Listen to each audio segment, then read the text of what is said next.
Hello, this is Alicia Quattropani, and this is journal entry number 2 for English 308. I want to start off with a quote from page 44 of the reading, and it is a quote by Elizabeth Grace. It says, "In terms of access and justice, using plain language is very important.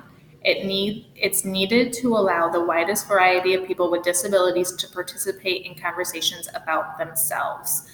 I thought this quote was just extremely powerful because I just absolutely agree that,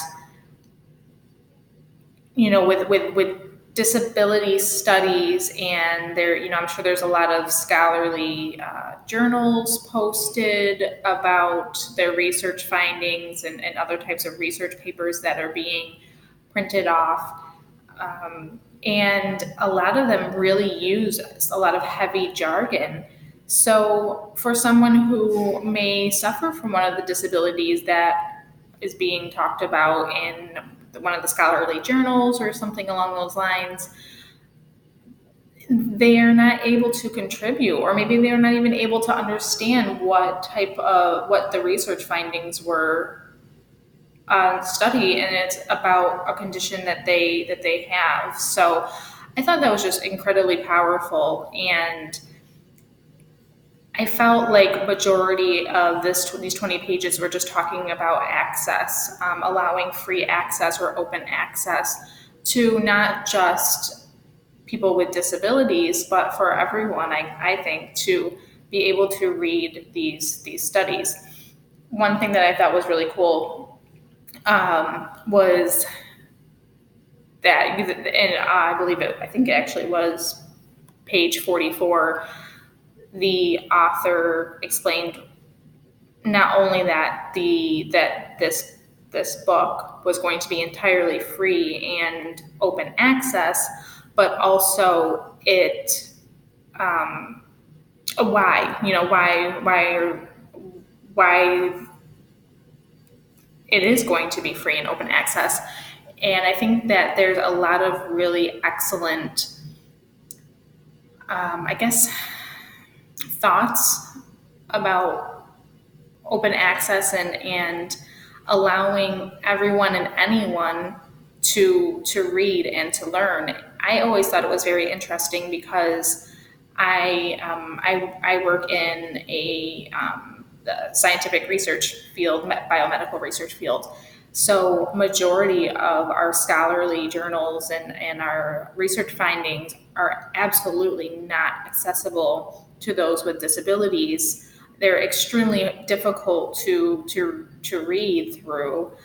And I feel like a lot of these scholarly journals and articles, their accessibility, it seems like they only want those who are also in that career path or those that are also experts in that field to understand their research findings. And I think that's incredibly disappointing, I think, because myself, as hopefully a soon-to-be researcher, I would want as many people, and I would want to reach as many people as possible with my findings. So it's very unfortunate of how excluded academia makes just their research and their research findings. One of the things that I kind of thought about as I was reading through these 20 pages or so was the Common Core. I don't know if you guys have that out there in Arizona, but in New York, majority of our public school system has turned over to what is called the Common Core method.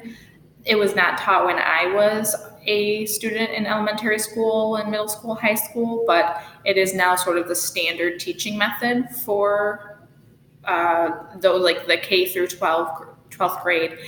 And it is not accessible at all, in my opinion. The Common Core method makes it so that there's one way of doing it, And that one way is the only correct way. So in terms of like math pops in my head, math class, I don't think I would make it through a simple math course, because the Common Core method really doesn't allow for free thinking, and it doesn't allow for you to, get to the answer the best way that you can. It is, it's actually kind of crazy, because they make you kind of show your steps and show your work and how you got the answer to the question.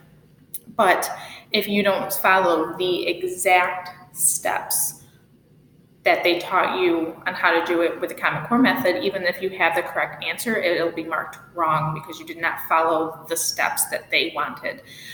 And when this first kind of rolled out, I mean, people were kind of like up in arms, and they're like, "What the heck?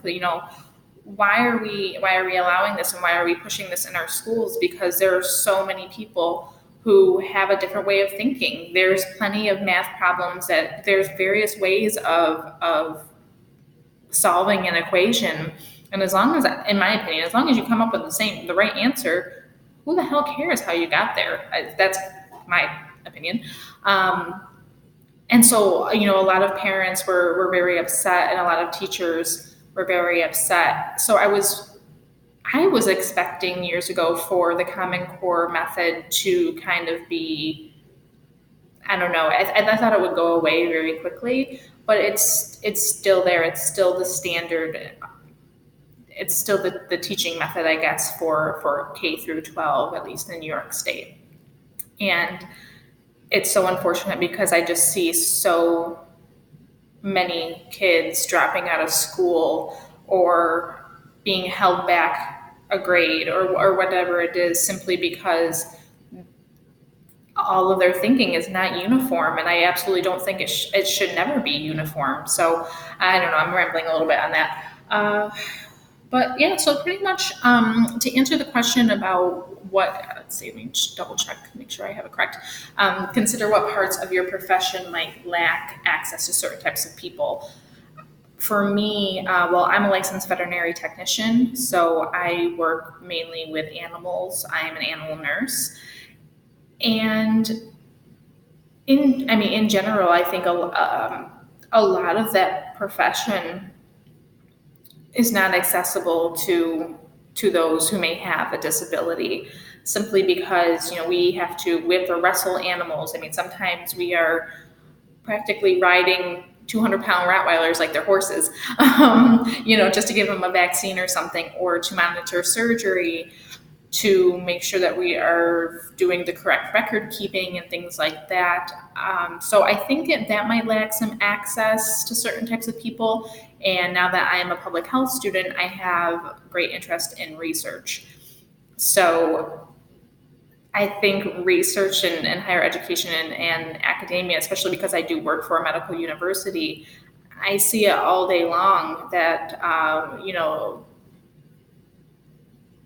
the medical university is trying to keep certain people out, or prevent certain people from, I guess, following their dreams and getting into these careers, which I think some people would be relatively, good at, especially those who may have emotional disorders and things like that. Working with animals, it can be incredibly rewarding, and it can be really life-changing. So it's very unfortunate that I do believe that some of my profession does lack access to certain types of people. And I don't want to say that, it's not impossible. I don't think that it would be absolutely impossible for someone with a disability to have my job. It may be, it might bring up a little bit more of a challenge, but I think it could be done. So I don't know. I guess we'll continue on with these readings and kind of see where this plays out. Thanks.